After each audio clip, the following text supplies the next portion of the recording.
What? All right, friends. The more you know. The more you know, the less you know. Is that a Zen thing? That's just fucking true, right? If you start thinking, and you were talking about this one time, I think last week, if you're acting like you know stuff, don't be a clown, because that's what you're doing. You can know some things, but in general, acting like you know it all is a sign of knowing nothing. Or insecurity, great insecurity. The spoon. So today, actually, I want to watch a little thing to prime us for this first, before we do our practice.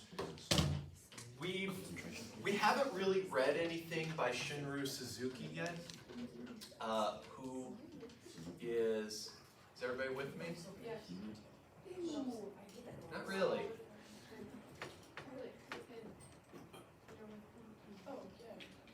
I'll just wait until you're all done. Let me know. Good? Okay, thank you. So, Shunryu Suzuki was one of the key players in bringing Zen to the United States. In the 1970s, he came here. I think he actually might have been here before because a lot of Japanese people were in the United States at that time, and right after World War II, they were treated horribly. It's one of the great crimes in American history. Like, just put it onto the list of other things that we've done terribly. But a lot of Japanese people came here and brought Zen with them. But Suzuki came and popularized it. He was a Zen teacher in Japan. He's a Zen monk. And he's just an amazing man. This spirit of his, what you're going to see, is so light that he drew people from all over. And in the 70s, there was a lot of hippies in California, right? There was like the whole, I don't know what you know about the hippie. So you might have hippie parents. You might, I'm not looking at anyone in particular. But they were drawn to him, and they were drawn to the message of Zen, which is just simplicity. No bullshit wrapped around it. And he created this place called, I can't think of the name right now. It's like screwing up in my mind. But this is one of my favorite little clips of his. And it's all about listening that we're about to do. Take in his words, take in his energy. This is only 4 minutes right here.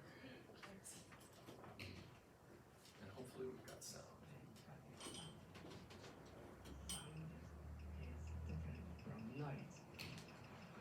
Sound is, something which comes out more real and which comes out from your practice is sound. Noise is something more objective, something, which will bother you. The noise is more objective being. The sound is both objective and subjective. So, if you hit drum, the sound is you make is, sound of your own subjective practice, and it is also the sound which encourages, all of us. So sound is subjective and objective. Buddhists understand every noise as a sound which we make. You may say the bird is singing there, over there. But we think, bird. When we hear the bird is me, already. I'm not listening to bird. Bird is here, my mind already. And I'm singing with bird, PPP.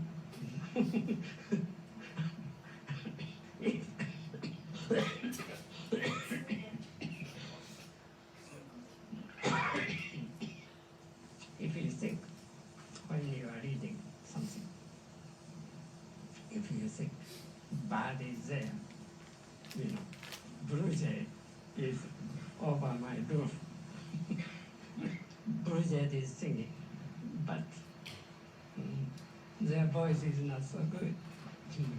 When you think in that way, that is noise. When you are not disturbed by the blue jay,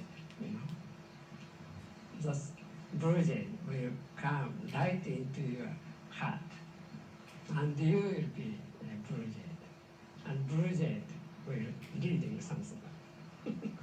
Then the blue jay doesn't disturb your reading because you think blue jay is there.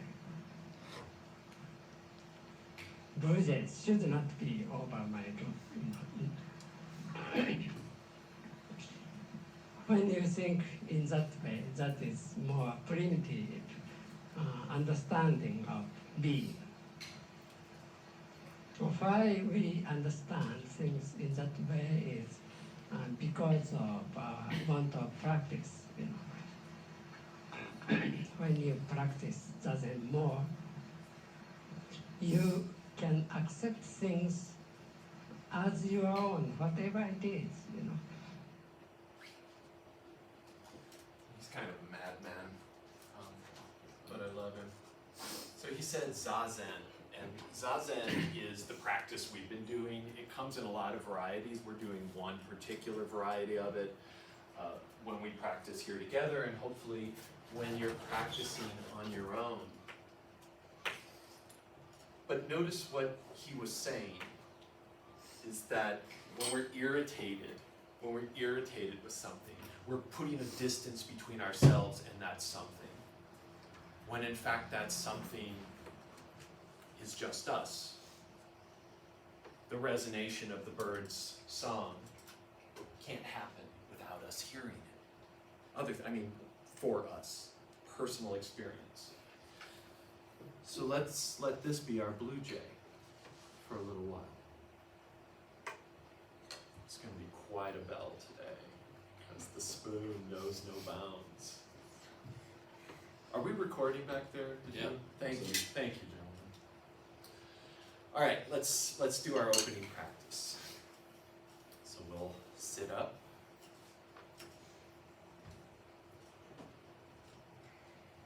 And come into your body. If you've been practicing, this gets easier. You can do it instantly with enough practice. I'm going to push this practice into a new place today. It's going to be some strange instructions. Just do the best you can with them. That's all I ask. Feeling the vibration of being. We're hearing the sounds about.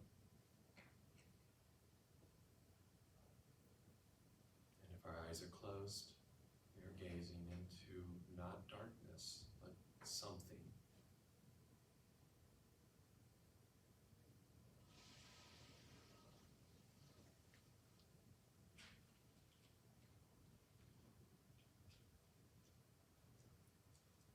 Settle. Soften.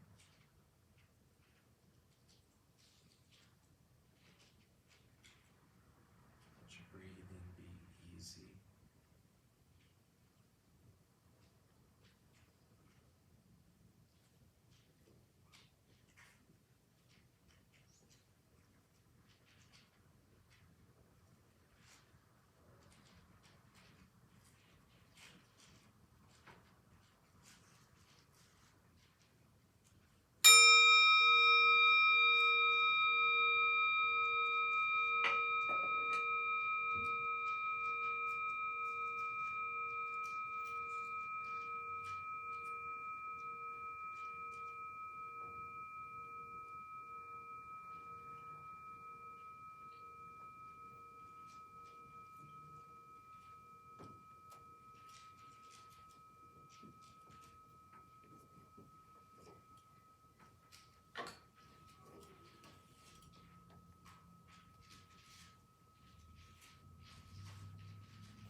holding on to that sound, letting it be in you as long as it can remain there.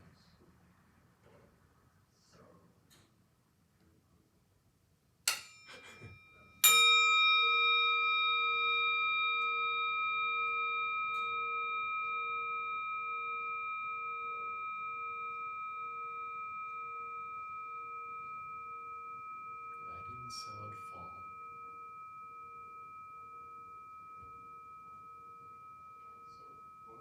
Who is listening? Take a moment to find where the listener is.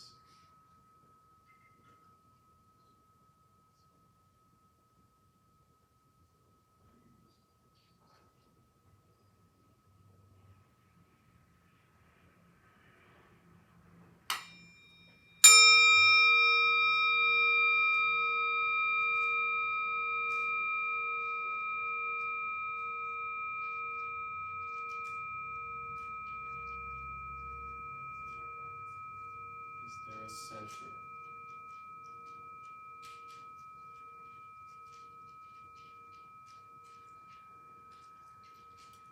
Where is your center?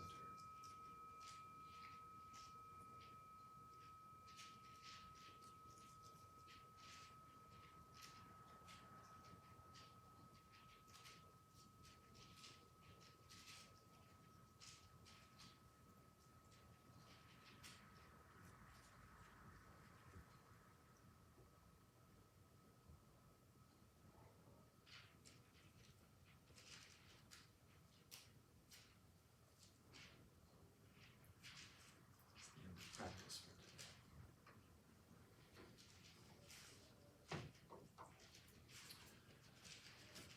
Let's talk a little bit here. Everybody should be feeling pretty mellow, hopefully alert somewhat. Friday we will be meeting for yoga. And the yoga place, this will change the next time we meet for yoga. I couldn't get the same room. Practice. This is what I hope you are doing on your own. I understand this might not happen every day, but I would like you to do your best at practicing. If you have any questions about what that means or how you can make that easier to do for yourself, let me know and we will talk about it. Thank you for being here. I really appreciate you all being here because otherwise it would be somewhat lonely.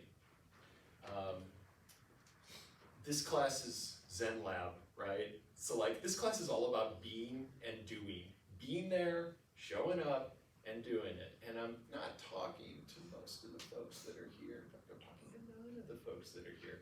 I am talking to our missing friends who have abandoned us on Wednesday.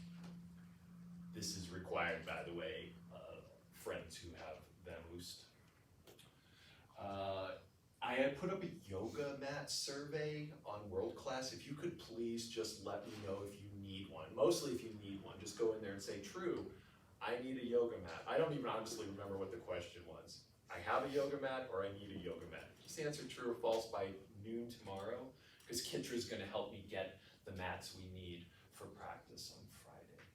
Next Monday, the infamous, the paper I've been talking about is finally ready to be released on Monday because now I really know the proper formulation for this paper. We're going to do a warm-up today for what this paper will entail.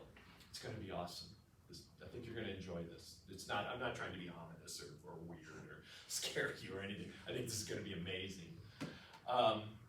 And then next Wednesday, Charlie Toth, I'm probably murdering her last name, is going to come in here and do a thesis statement workshop with us. So it'll just help you get the paper rolling. It'll help you formulate your ideas and figure out how to come up with a focus for that paper, which I'm also hoping will kind of start on Monday. All right, is there any questions, my friends, about anything like this kind of stuff? Anything you're curious? And Eric, I got your stuff, thank you. Good.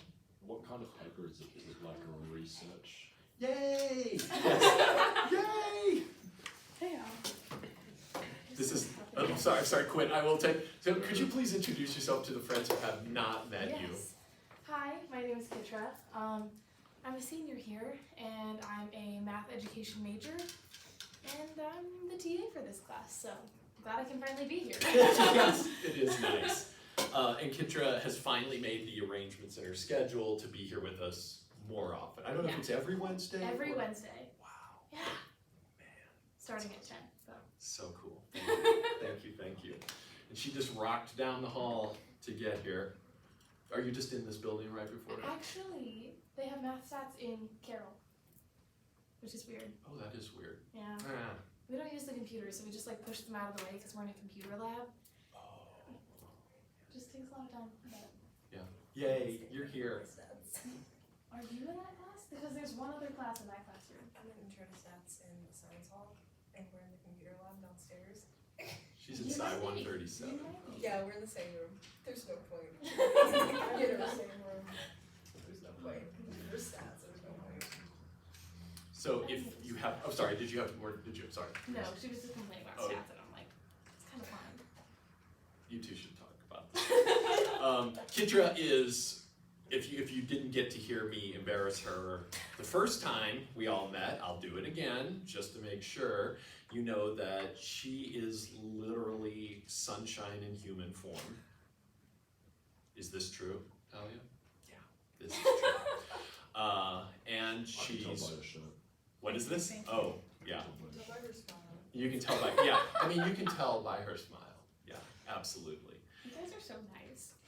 Well, you gotta come more often, right? I do. We're just waiting here to compliment you. I do. And she's also incredibly smart and kind. So I guess that comes with the sunshine part. But she is going to be a resource for you as we start writing this paper. You will be able to meet with her. In fact, I might require you to just meet with her to talk over your paper at some point along the way. Kitra, do you have anything you want to add to, like, or just like here for the ride? Yeah, I'm just kind of here. I just want to see what's going on. Okay, What cool. are the weirdest discussions ever? Fun discussions or just. I mean, Riley and Quinn were You should have arguing seen about yesterday's kangaroos discussion. on Monday. So fun discussions. Well, Well, productive doesn't have to If you be want to fun. look at his Yeah. YouTube channel, you'll see how weird the conversation got on Monday. She might have checked it out. I don't know if you haven't had. had the time. Oh, yet, okay. He's gonna make us a video about rectangles. Oh, that's right. I forgot about that. What about them? How much he They, dislikes How them. he they thinks. confine, What? rectangles confine society. Explain. No, not yet. No, that's for another day. That's so funny. No. I started working on it. I think I told you how I've got like a t-shirts that I design and stuff, and I started working on a fuck rectangles t-shirt. I will I will represent. buy I will that. wear that. Will I you? will buy that. Right on. I'll let you know when it's ready. Accurate. Yeah, Here's how it we makes This sense. is protest spot about on. rectangles What's this? outside. My It's third just year so done. you, and it's great.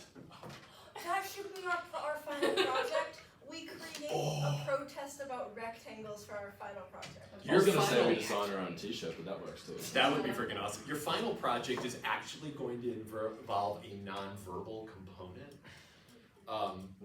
We do a lot of stuff with words in here, What, like right? charades?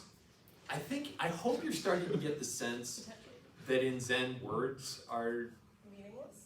yeah, and they're useful for they're useful as pointers, but as a whole they get in our way. So there'll be some writing, but there will also be a request for you to express something non-verbally. By your own means, musically, interpretive dance, whatever. I don't know the details yet. Like, I'll be as surprised as you. That's the way I like it. I like adventure, so never know what's gonna happen. Is there any questions about the reading, the Sam Harris Waking Up? Any comments about that? So, if you have not done that reading, Chapter 3 is absolutely vital for making progress on the paper that's to come. So please, please, please read chapters 2 and 3. And do that by next Monday if you haven't already. utterly essential, because I'm going to give you another video to watch too between now and then. Quinn, you had a question on Monday. I was asking about the Alan Watts talk and his main theme there, and you had said something about theory of mind, but that was actually in Sam's. Yeah, that was. Oh. That was in the Waking Up chapter 3. Yeah, it was. Yeah. Yeah. So you weren't like just pulling that out of nowhere. No. That happened. Yeah. Yeah. Yeah, it was. Yeah. Was it though? So no questions on that stuff? Okay. What kind of paper is it? Oh, right. Thank you, Quinn. It's going to be like a research. There's going to be a research component to it. We're, with our librarian that we met, that we worked with, is it Sarah? I think Yes. it's Sarah. She's going to have a bunch of resources set aside for us to have easy access to, and I'm literally dumping almost daily resources into our world class for you. Fabulous. And the Waking Up book has got a lot of insight to it. So like everything I'm giving you, the Alan Watts, the Waking Up, the Shunryu Suzuki that we just watched. I've even got his book in there, Zen Mind, Beginner's Mind, to help you out if you want. So like it's there if you want it. Well, we're gonna do some experiment later today that it might be one of the hardest things probably I'll ever ask you to do, because it's just hard for humans in general to do what we're gonna do, but yes, Quinn. Does it involve walking barefoot on grass? Not like anybody take their shoes off anyway, but. Hey, a couple of us. Did you sorry. Okay, sorry. Yes. Okay. Me and Riley. Alright. And Yeah. Talia, the three of us Talia. take our shoes off. We have You the were dogs so out. perfect. My dogs were out. It's been a little. No. You feel Great, man. I feel like you should make us do it again and just make Quinn do it. Yeah, I just make the people who know. Okay, that's really Just mean. make the Australian, yeah. Yeah, just Wow. make the Just make the people who Wow, do take segregation. I'm not gonna make anyone do anything Yeah. except like papers and shit. Show up here. All right. Let's.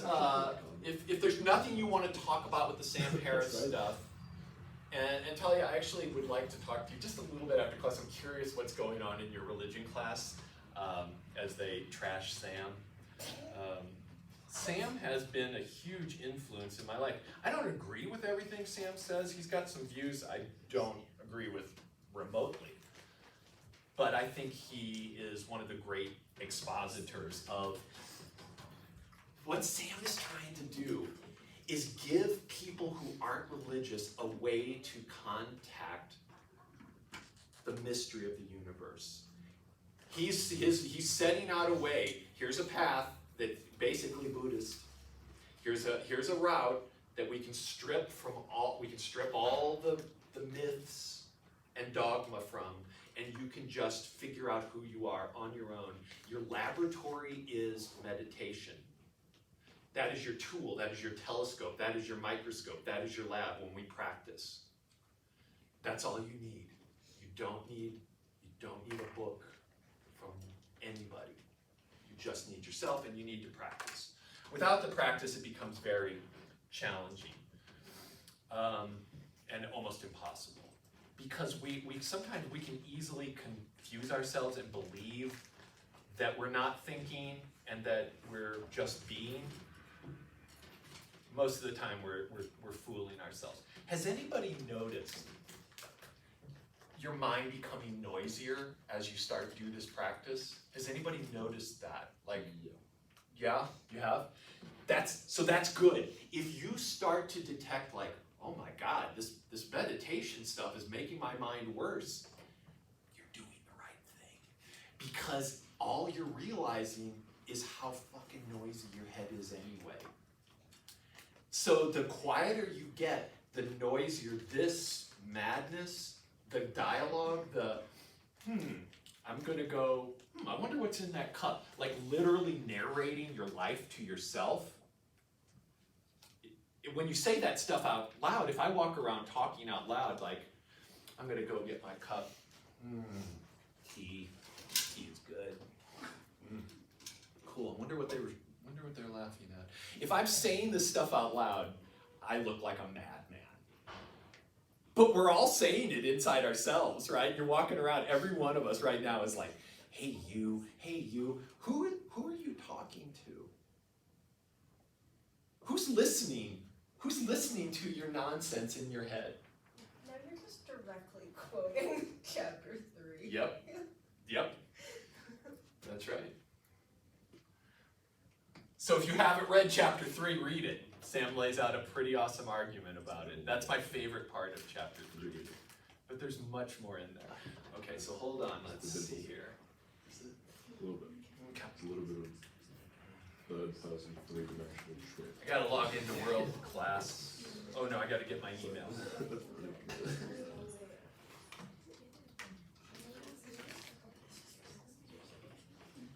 Outlook, that's what I need. I can't. Everybody okay? Yes. Yeah, is everybody alright? Yeah. We tried. Oh, Riley's no. the only one who should be in basketball here. Maybe besides Corbin. Fair enough. What we do need a backstop there too, because that wall is probably getting Yeah, it's probably a little gross, my bad. really getting a little weird. Okay, so just All Riley's fault. No, the wall.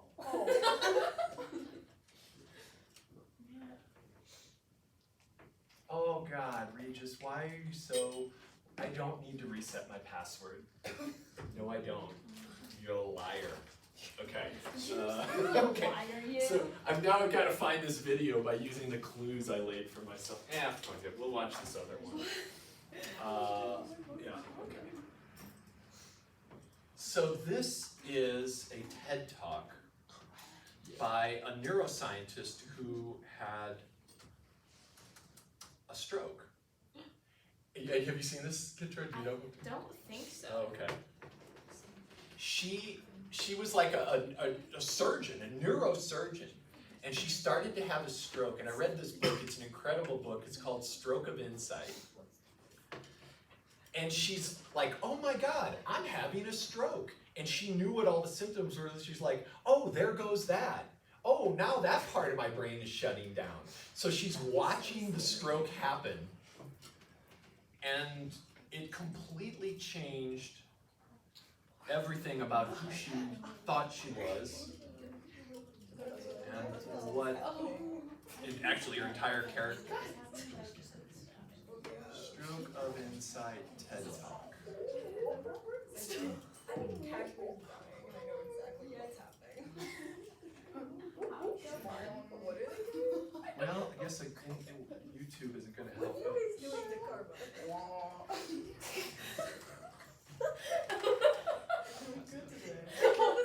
I do not know what's going on over there. I don't know. I've been missing a lot, apparently. Are you with us on Friday for yoga? That's like the best day. You can't miss the yoga. I miss my yoga. Yeah, I hope you can come to yoga. I also hope I can come to yoga, but I might have skills checks. So You can't miss yoga. I'll just bring you in to talk to my professors with me, so you can just be like yoga. Yoga. We will all go in and we'll be like yoga. That's it. The only argument. Don't Just give any explanation either. Just go in, walk in, look at them, yoga, and walk out. Yep. Friday, And I'm then, out there. record Like, what this. happened? Yeah. I told you, Yeah. yoga. Okay, here we go. I have a brother who has been diagnosed with a brain disorder, Oh, no. schizophrenia. Sorry, I know. Hold on. And as a sister, Roger, and do later you write as a with pause it? scientist, Yes. I wanted to understand Pause it? why is Yeah. Oh. This might be it. I think Oh, I just, it sounds like it's on, but it's flashing red. that's bad. Ah. Hold on, let me. Well, Dude, we'll just gather around. how much learning is lost at Regis because of our awesome technology? If it helps, I have calculus in this room, and the computer shuts down every 10 minutes. Really? Yeah. God. Dr. Is it Seibert like- has to like refresh it every 10 minutes. Oh gosh. And so he'll be like, okay. That does look bad. Yeah. At that Well, point, he called in IT the first week, and then he was like, I just give up. Because apparently there's only 2 people in the entire IT department, so. Oh, but they can bust me for my router in my office. They What? I've sure got time for that. I'll tell you.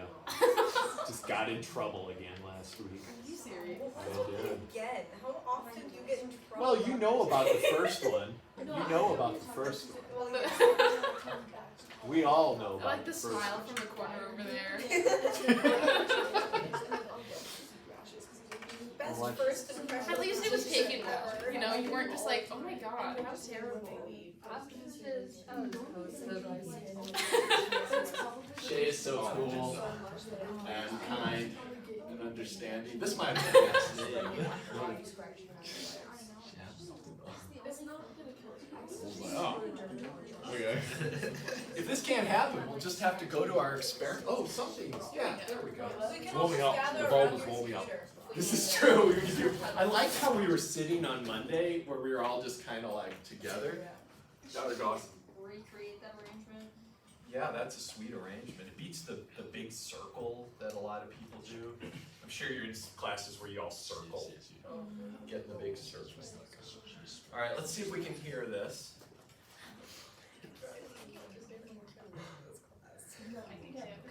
Well, yo. Oh, there had to be another We problem. can't do anything like that. We should just do that. But I also have a question.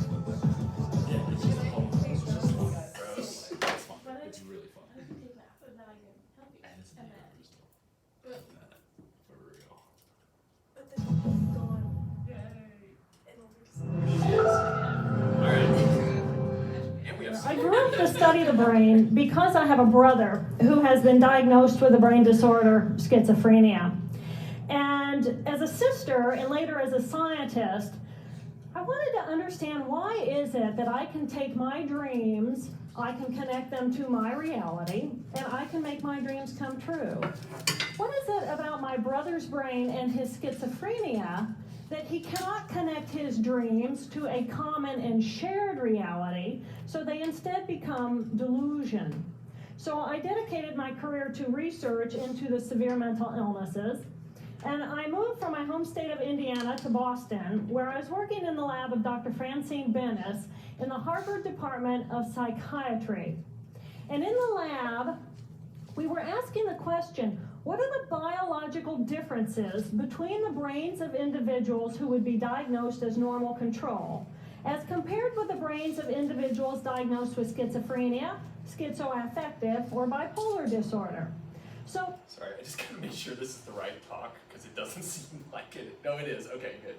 we were essentially mapping the microcircuitry of the brain, which cells are communicating with which cells, with which chemicals, and then in what quantities of those chemicals. So there was a lot of meaning in my life because I was performing this type of research during the day, but then in the evenings and on the weekends, I traveled as an advocate for NAMI, the National Alliance on Mental Illness. But on the morning of December 10, 1996, I woke up to discover that I had a brain disorder of my own. A blood vessel exploded in the left half of my brain. And in the course of 4 hours, I watched my brain completely deteriorate in its ability to process all information. On the morning of the hemorrhage, I could not walk, talk, read, write, or recall any of my life. I essentially became an infant in a woman's body. If you've ever seen a human brain, it's obvious that the two hemispheres are completely separate from one another. And I have brought for you a real human brain.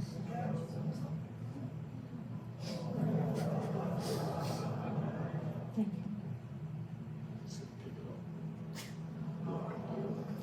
So this is a real human brain. This is the front of the brain, the back of the brain with the spinal cord hanging down. And this is how it would be positioned inside of my head. And when you look at the brain, it's obvious that the two cerebral cortices are completely separate from one another. For those of you who understand computers, our right hemisphere functions like a parallel processor, while our left hemisphere functions like a serial processor. The two hemispheres do communicate with one another through the corpus callosum, which is made up of some 300 million axonal fibers. But other than that, the two hemispheres are completely separate. Because they process information differently, each of our hemisphere think about different things, they care about different things, and dare I say, they have very different personalities. Excuse me. Thank you. It's been a joy. Our right human hemisphere is all about this present moment. It's all about right here, right now. Our right hemisphere, it thinks in pictures, and it learns kinesthetically through the movement of our bodies. Information in the form of energy streams in simultaneously through all of our sensory systems, and then it explodes into this enormous collage of what this present moment looks like, what this present moment smells like and tastes like, what it feels like, and what it sounds like. I am an energy being connected to the energy all around me through the consciousness of my right hemisphere. We are energy beings connected to one another through the consciousness of our right hemispheres as one human family. And right here, right now, we are brothers and sisters on this planet, here to make the world a better place. And in this moment, we are perfect, we are whole, and we are beautiful. My left hemisphere, our left hemisphere, is a very different place. Our left hemisphere thinks linearly and methodically. Our left hemisphere is all about the past, and it's all about the future. Our left hemisphere is designed to take that enormous collage of the present moment and start picking out details, and more details about those details. It then categorizes and organizes all that information, associates it with everything in the past we've ever learned, and projects into the future all of our possibilities. And our left hemisphere thinks in language. It's that ongoing brain chatter that connects me and my internal world to my external world. It's that little voice that says to me, hey, you gotta remember to pick up bananas on your way home. I need them in the morning. It's that calculating intelligence that reminds me when I have to do my laundry. But perhaps most important, it's that little voice that says to me, I am. And as soon as my left hemisphere says to me, I am, I become separate. I become a single, solid individual, separate from the energy flow around me and separate from you. And this is the portion of my brain that I lost on the morning of my stroke. On the morning of the stroke, I woke up to a pounding pain behind my left eye. And it was the kind of pain, caustic pain, that you get when you bite into ice cream. And it just gripped me. And then it released me. And then it just gripped me. And then it released me. And it was very unusual for me to ever experience any kind of pain. So I thought, okay, I'll just start my normal routine. So I got up and I jumped onto my cardio glider, which is a full body, full exercise machine. And I'm jamming away on this thing, and I'm realizing that my hands look like primitive claws grasping onto the bar. And I thought, that's very peculiar. And I looked down at my body, and I thought, whoa, I'm a weird looking thing. And it was as though my consciousness had shifted away from my normal perception of reality, where I'm the person on the machine having the experience, to some esoteric space where I'm witnessing myself having this experience. It was all very peculiar, and my headache was just getting worse, so I get off the machine, and I'm walking across my living room floor, and I realize that everything inside of my body has slowed way down. And every step is very rigid and very deliberate. There's no fluidity to my pace, and there's constriction in my area of perception, so I'm just focused on internal systems. And I'm standing in my bathroom getting ready to step into the shower, and I could actually hear the dialogue inside of my body. I heard a little voice saying, okay, you muscles, you gotta contract, and you muscles, you relax. And then I lost my balance, and I'm propped up against the wall. And I looked down at my arm, and I realized that I can no longer define the boundaries of my body. I can't define where I begin and where I am, because the atoms and the molecules of my arm blended with the atoms and molecules of the wall. And all I could detect was this energy. And I'm asking myself, what is wrong with me? What is going on? And in that moment, my brain chatter, my left hemisphere brain chatter, went totally silent. Just like someone took a remote control and pushed the mute button. Total silence. And at first I was shocked to find myself inside of a silent mind. But then I was immediately captivated by the magnificence of the energy around me. And because I could no longer identify the boundaries of my body, I felt enormous and expansive. I felt at one with all the energy that was, and it was beautiful there. And then all of a sudden, my left hemisphere comes back online, and it says to me, hey, we got a problem, we got to get some help. And I'm going, oh, I got a problem. So it's like, okay, I got a problem. But then I immediately drifted right back out into the consciousness, and I affectionately refer to this space as La La Land.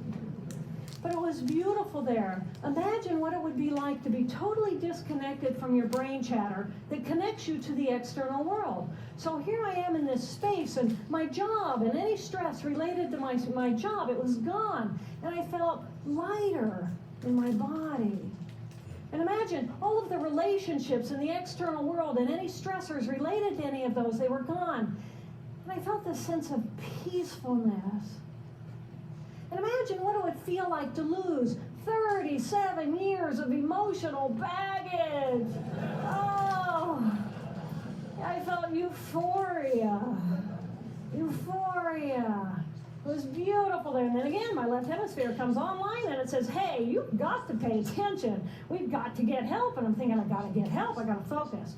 So I get out of the shower and I'm mechanically dressed. I'm walking around my apartment and I'm thinking, I got to get to work. Can I drive? And in that moment, my right arm went totally paralyzed by my side. Then I realized, oh my gosh, I'm having a stroke. And then the next thing my brain says to me is, wow, this is so cool. How many brain scientists have the opportunity to study their own brain from the inside out? And then it crosses my mind, but I'm a very busy woman. I don't have time for a stroke. It's like, okay, I can't stop the stroke from happening, so I'll do this for a week or two, and then I'll get back to my routine. Okay, so I gotta call help, I gotta call work. I could remember the number at work. So I remembered in my office I had a business card with my number on it. So I go into my business room, I pull out a 3-inch stack of business cards, and I'm looking at the card on top. And even though I could see clearly in my mind's eye what my business card looked like, I couldn't tell if this was my card or not, because all I could see were pixels. And the pixels of the words blended with the pixels of the background and the pixels of the symbols, and I just couldn't tell. And then I would wait for what I call a wave of clarity. And in that moment, I would be able to reattach to normal reality. And I could tell, that's not the card, that's not the card, that's not the card. It took me 45 minutes to get 1 inch down inside of that stack of cards. In the meantime, for 45 minutes, the hemorrhage is getting bigger in my left hemisphere. I do not understand numbers. I do not understand a telephone, but it's the only plan I have. So I take the phone pad and I put it right here. I take the business card, I put it right here, and I'm matching the shape of the squiggles on the card to the shape of the squiggles on the phone pad. But then I would drift back out into La La Land and not remember if when I come back if I'd already dialed those numbers. So I had to wield my paralyzed arm like a stump and cover the numbers as I went along and pushed them so that as I would come back to normal reality, I'd be able to tell, yes, I've already dialed that number. Eventually, the whole number gets dialed, and I'm listening to the phone, and my colleague picks up the phone and he says to me, whoa, whoa, whoa. And I think to myself, oh my gosh, he sounds like a golden retriever. And so I say to him, clear in my mind, I say to him, this is Jill, I need help. And what comes out of my voice is, woo, woo, woo. And I think, oh my gosh, I sound like a golden retriever. So I didn't know that I couldn't speak or understand language until I tried. So he recognizes that I need help, and he gets me help. And a little while later, I'm riding in an ambulance from one hospital across Boston to Mass General Hospital, and I curl up into a little fetal ball. And just like a balloon, with the last bit of air just right out of the balloon, I just felt my energy lift, and I felt my spirit surrender. And in that moment, I knew that I was no longer the choreographer of my life, and either the doctors rescue my body and give me a second chance at life, or this was perhaps my moment of transition. When I woke later that afternoon, I was shocked to discover that I was still alive. When I felt my spirit surrender, I said goodbye to my life, and my mind was now suspended between two very opposite planes of reality. Stimulation coming in through my sensory systems felt like pure pain. Light burned my brain like wildfire, and sounds were so loud and chaotic that I could not pick a voice out from the background noise, and I just wanted to escape. Because I could not identify the position of my body in space, I felt enormous and expansive, like a genie just liberated from her bottle. And my spirit soared free like a great whale gliding through a sea of silent euphoria. Nirvana. I found nirvana. I remember thinking there's no way I would ever be able to squeeze the enormousness of myself back inside this tiny little body. But then I realized, but I'm still alive. I'm still alive, and I have found nirvana. And if I have found nirvana and I'm still alive, then everyone who is alive can find nirvana. And I pictured a world filled with beautiful, peaceful, compassionate, loving people who knew that they could come to this space at any time, and that they could purposely choose to step to the right of their left hemispheres and find this peace. And then I realized what a tremendous gift this experience could be. What a stroke of insight this could be to how we live our lives. And it motivated me to recover. 2.5 weeks after the hemorrhage, the surgeons went in and they removed a blood clot the size of a golf ball that was pushing on my language centers. Here I am with my mama, who's a true angel in my life. It took me 8 years to completely recover. So, who are we? We are the life force power of the universe with manual dexterity and 2 cognitive minds. And we have the power to choose moment by moment who and how we want to be in the world. Right here, right now, I can step into the consciousness of my right hemisphere where I am the life force power of the universe. I am the life force power of the 50 trillion beautiful molecular geniuses that make up my form, at one with all that is. Or I can choose to step into the consciousness of my left hemisphere, where I become a single individual, a solid, separate from the flow, separate from you. I am Dr. Jill Bolte-Taylor, intellectual, neuroanatomist. These are the we inside of me. Which would you choose? Which do you choose? And when? I believe that the more time we spend choosing to run the deep inner peace circuitry of our right hemispheres, the more peace we will project into the world, and the more peaceful our planet will be. And I thought that was an idea worth spreading. Thank you.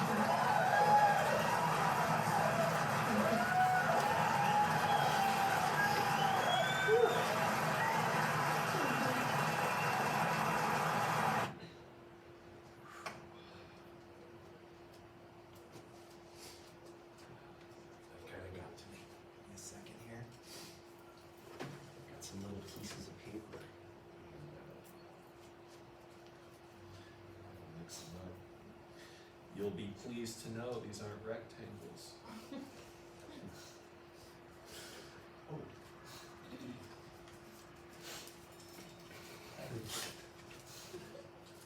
These are different papers. Your symbols. They're all math symbols, actually. You don't have to do that.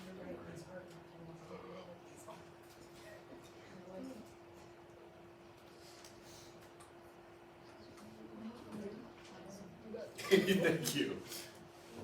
Let's see, wait, so 1, 2, 3, 4, 5, 6. We might need you. I think we might need you. Pick whatever ones you want.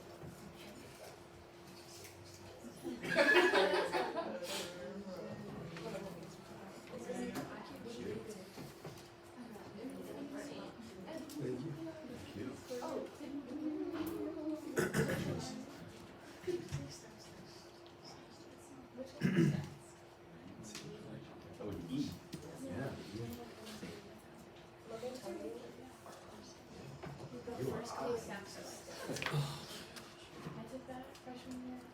Thank you. Thank you. Please find your matching partner. Who's pushing? And get together. And sit across from each other so you can see each other. Is it just And I think everybody should have a match. Who we got here to help you out? Who's got pie? I got pie. Pie. Pie friend. What you got here? Oh, you're already hooked up? Okay. actually pushing? And then Kitra's gonna find whoever has the odd. Yeah, who doesn't have a partner? Someone will not, unless I've done What's your- something very wrong. What is it? A one? Yeah, it's just a straight up Then you might be Miss Kitra. Kitra. Leilani has, wait, do we have two people without matches? We have a few, so it's Oh. 1 and then I 0. Okay, so 1, and let's see, 0. 1 and 0, perfect match. I and, Leilani, come here. Shay and Kitra. Hey, Yes, sir, yeah, please, thank you. Sorry, I was not speaking clearly. And then did you guys get together? That's all right. You're always mean to me, so like I don't react. Never mean. You are always mean. All right. You're always hitting me. So on Monday, we talked about intimacy. And we talked about how hard it is to be intimate with our lives. And today we're going to do an exercise that I already said, this is something we don't want to do. But it's going to be okay. It's going to be okay. We're going to actually look at each other. So with your partner, and we are going to do this in a very, very controlled, very particular way. We're going to work first with focused awareness. We're going to let ourselves expand out into open awareness. And we're going to honor the person that is sitting across from us. You okay, Shay? So, let's make this a spiritual practice and sit up. Be here for the person across from you. Wonderful. Well done. I don't have a friend, but I am going to close this door. I don't have a friend who's crazy.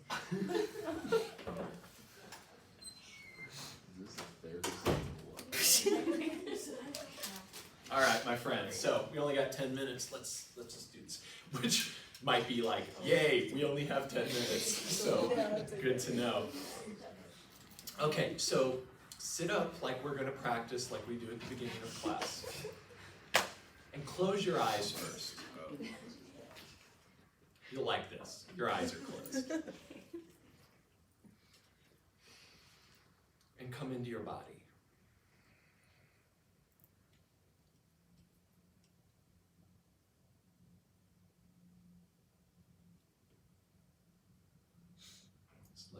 sensations be the thing you are aware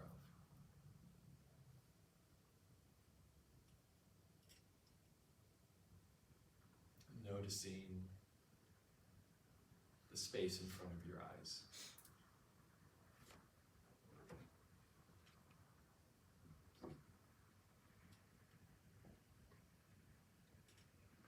Now, I'm going to ask you to open your eyes and meet the eyes of the person across from you. And this is our focused awareness. And this is going to be weird, and it's okay if you laugh and don't, that's okay. Because we're not used to this. So now meet that person's eyes. And on Monday we did a meditation where Lock in, bro. Focus.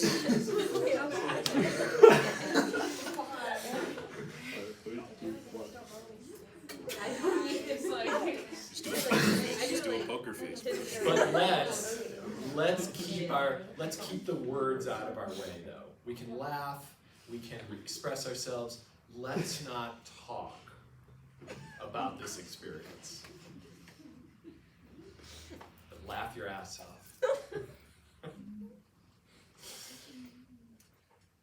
Because right now, the person you are with is counting on you.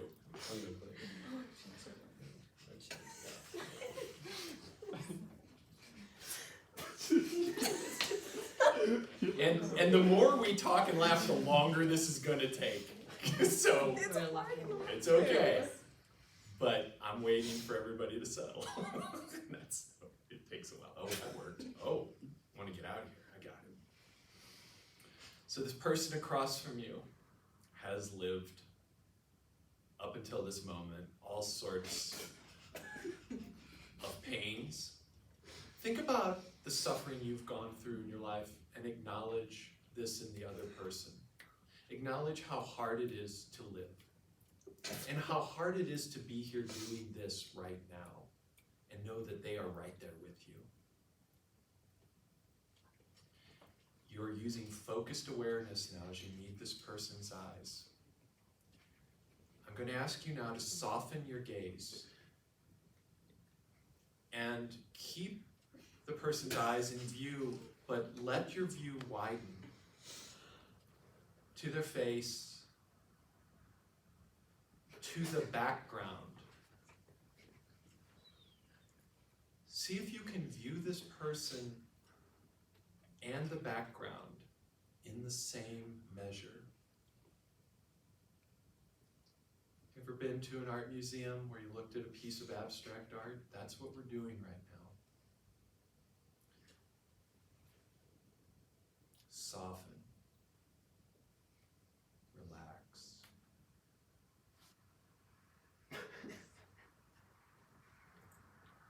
Watch what happens as you soften and relax. You will see this person's face start to change. Colors will change, shadow. And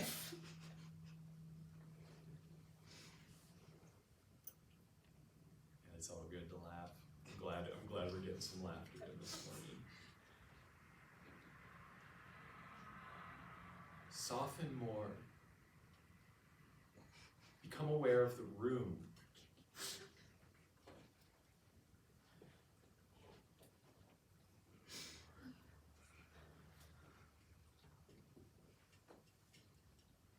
Where is the dividing line between you and the person across from you?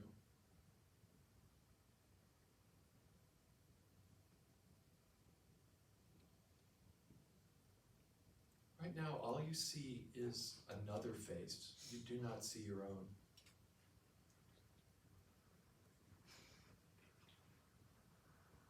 Who is seeing right now?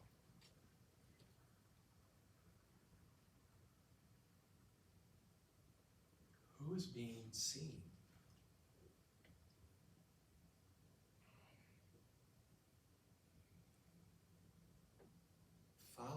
person's gaze back into your own self.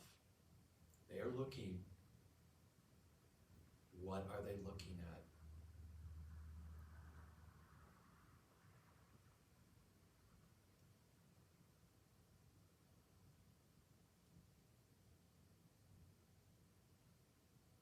Now close your eyes.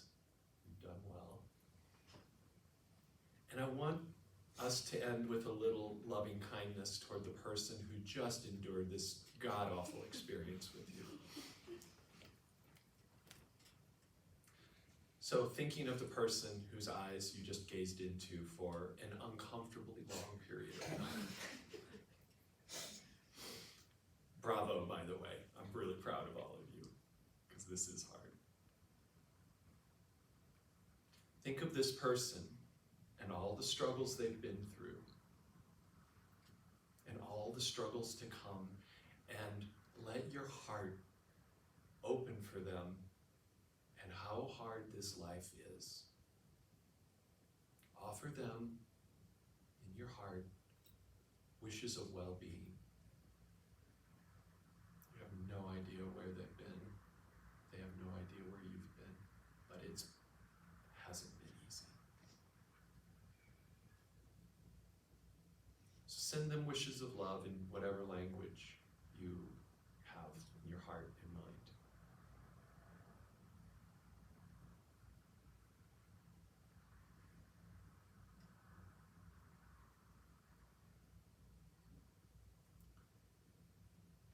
Let's end this.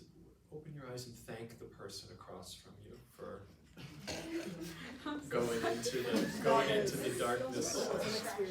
We didn't do it, bro. We didn't do it, bro. The entire time, just like. Right. That's where your forehead, not your eyes. You really don't look down in your eyes. I was seeing you yawn, so I started yawning. I saw her yawn out of the corner of my eye, so I'm starting to yawn, and Kenzie's like looking at me as I'm yawning. These two keep laughing. Quinn like No, rubs, takes his he's- face and rubs Should his have just paired eyes. those What do two you mean? together. You would have more laughing You the whole shouldn't time. have, I kept why were laughing you because looking at me? You kept should have been looking at Austin. laughing. What do you mean? Well, when he was like He's so open focused in awareness, the look at background. everything. You're in the corner of my eye. You're like right in front of me. You I just could saying see it you. Shay was just like, So this is all my fault. No, Yep, it's Yes. all your fault, Colin. no. You're a good guy. Thanks, I man. have a lot of respect for you. You take a lot of shit. You take it easily. Hey, it wasn't just you, it was also your partner that would not. It was just mostly you, though. Yeah, bro. Hey, we locked in at the end though. We did. That's awesome. So what was that like? Can anybody just like, I know it was like uncomfortable. I kept trying to make Kenzie laugh. We kept glaring at each other and like doing with our eyes. Wow, really? You went like this. Did you feel that way, Austin? Or? It was That's so awkward. Why is it so hard? I just got really competitive. What is, you got It's competitive. like everyone's laughing. I gotta be the one that doesn't laugh. I I appreciate know, I don't care that. if you laugh at all. I saw him out of the corner of my eye. He was just in like this. It's completely sad. Evidence just That's hard, existed. I finally become one with myself. He has. This man has realized brother nature. Thank you. No applause needed. You're the Thank OG you. of Thank that. you. Simply being as free as you are is, you don't need the applause, right? Pure freedom. Did y'all see that? Must be nice. Why is that hard? It's awkward. Why is it awkward? Okay, I'll just keep asking that question, so give me a reason. I'll do that. Yeah. You don't really take The vulnerability, right? you don't really What's take someone the you time don't- out of your day to focus on other people. You're And kind you're of with like, someone you don't know. yeah, exactly. Yeah, and it's someone you're not, it's someone you're not intimate with, right? Not acquainted with, like we had this vague way we're acquainted. How did it feel? Did it get better? No. Yes. Who did it get better? It didn't start off bad. Significantly. Yeah, I feel like we could have. I feel like it was semi like a competitive staring You were competition lying. in the beginning. I hear you. I know it's hard. You would Yeah, but I like started it. nodding. Eyes are really Then you hear good. other people's eyes. Oh, it's so true. It's kind of hard to be seen, right? Like it's so hard to be seen by another and know they're seeing you. Like, it's so hard. Who's actually read chapter 3? Yay, cool. I know you can, because you're like, you know the quotes from it. It's funny that you just Sam talks about going to the movies, right? As like we love going to the movies because we love to be able to look into people's eyes, but it's so hard. And when you're in a movie theater or watching a TV show or whatever, you can gaze right into those people's eyes as they look into the camera, and there's no discomfort whatsoever. And somehow it changes when we're here.